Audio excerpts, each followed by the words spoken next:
Buenas tardes, doctora y compañeros presentes. El día de hoy vengo a hablarles acerca de patologías renales. Vamos para comenzar la agenesia renal. Esta se trata de una malformación congénita poco frecuente del tracto renal. Esta se caracteriza por la ausencia total de uno o ambos riñones.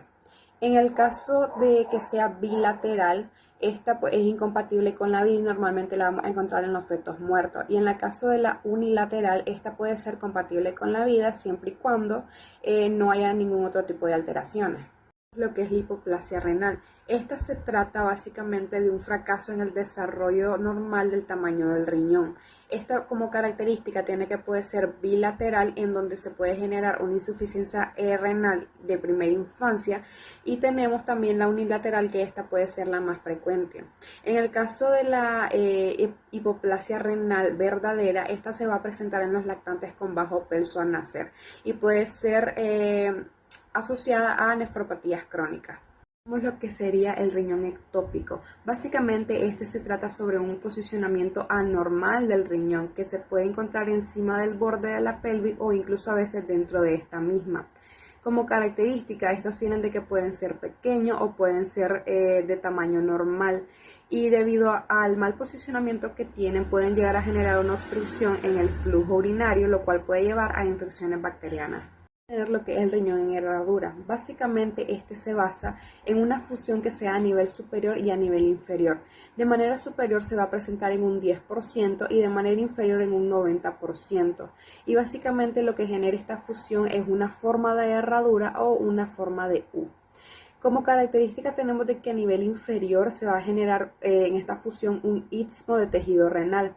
Vamos a tener una posición anómala del riñón, donde este se puede encontrar más bajo de lo normal, y vamos a tener ciertas anomalías que podrían encontrarse asociadas a esto, que podrían ser infecciones renales o también cálculos renales.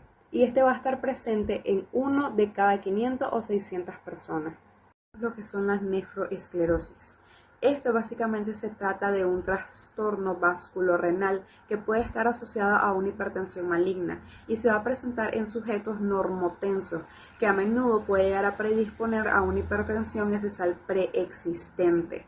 En este caso obtenemos de que puede ser uno de los mayores causantes para una insuficiencia renal, y este va a dividirse tanto en benigno como en maligno.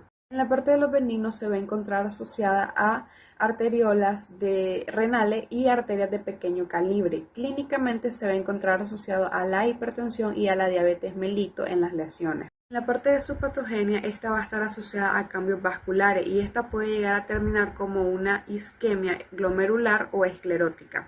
En la parte de su morfología vamos a tener de que macroscópicamente puede presentarse como una arterioesclerosis o una arteriohialinosis, y esto puede llegar a presentar un encogimiento. En la parte microscópica puede llegar a presentar una glomerulomegalia o una glomeruloesclerosis, y esta puede ser de manera focal y segmentaria y va a presentar inflamación y también fibrosis. En el caso de la maligna tenemos su patogenia, en el que este se va a desarrollar en el contexto de una hipertensión severa. Esto lo que va a hacer es generar un daño endotelial vascular, y esto puede llevar a una necrosis fibrinoide. En su morfología vamos a tener que va a haber una necrosis fibrinoide en la arteriola y arterias interlobulares.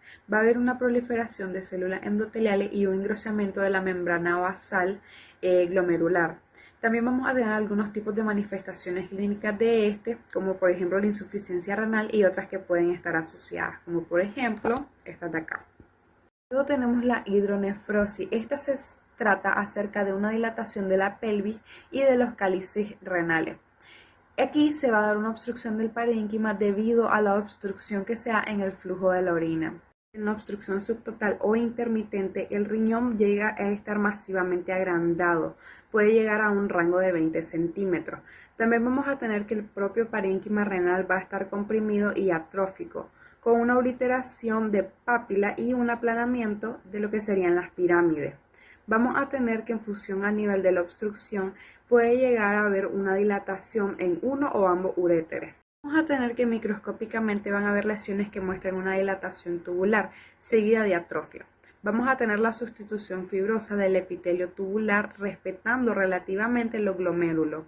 En los casos graves, los glomérulos se van a volver atróficos y van a desaparecer. Esto va a hacer que todo el riñón se llegue a convertir como en una cáscara delgada de tejido fibroso. Esto va a generar una obstrucción súbita y de manera completa, donde va a haber una necrosis coagulativa de papilas renales. Luego tenemos la urolitiasis, es la formación de cálculos en el tracto urinario. Estos cálculos pueden llegar a formarse en los riñones, uréteres o la vejiga, y la presencia de estos puede llegar a generar un dolor, hematuria e incluso infecciones. Vamos a tener los cálculos de fosfato y amónico y magnesio, casi siempre en personas con orinas persistentes y que son alcalinas. Los cálculos con cistina van a estar asociados a un defecto genético en el transporte renal de ciertos aminoácidos. También puede llegar a ser un resultado de falta de sustancias que va a inhibir la precipitación mineral. Pregunta, este se va a originar en el epitelio renal y representa más de un 90% de neoplasia maligna de este órgano.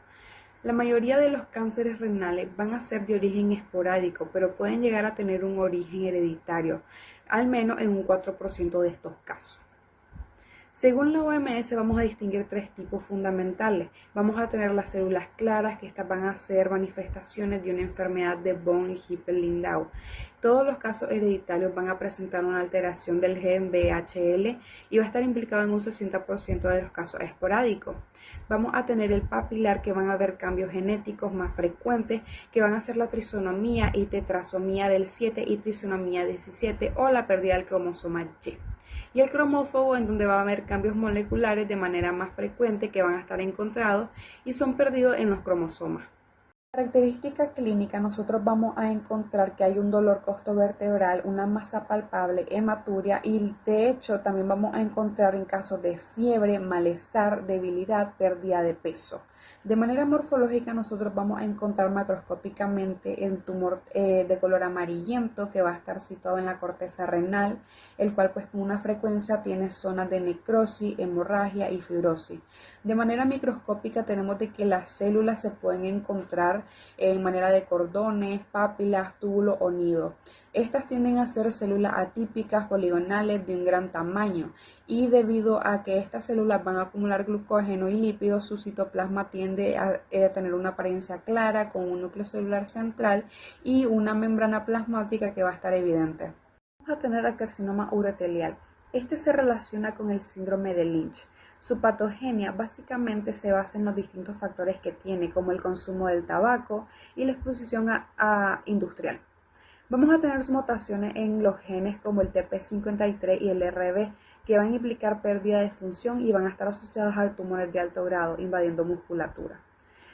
Va a presentar hematuria, obstrucción del flujo urinario y dolores en los flancos. Su morfología se basa en una masa renal blanquecina firme de 5 a 9 centímetros, con un área central de necrosis y una lesión que va a ocupar la porción central del riñón. Vamos a tener también que va a afectar la glándula suprarrenal y microscópicamente va a estar compuesto de células con un citoplasma amplio, eosinófilo, núcleos redondeados con una marcada atipia, un patrón sólido y va a haber amplia área de necrosis.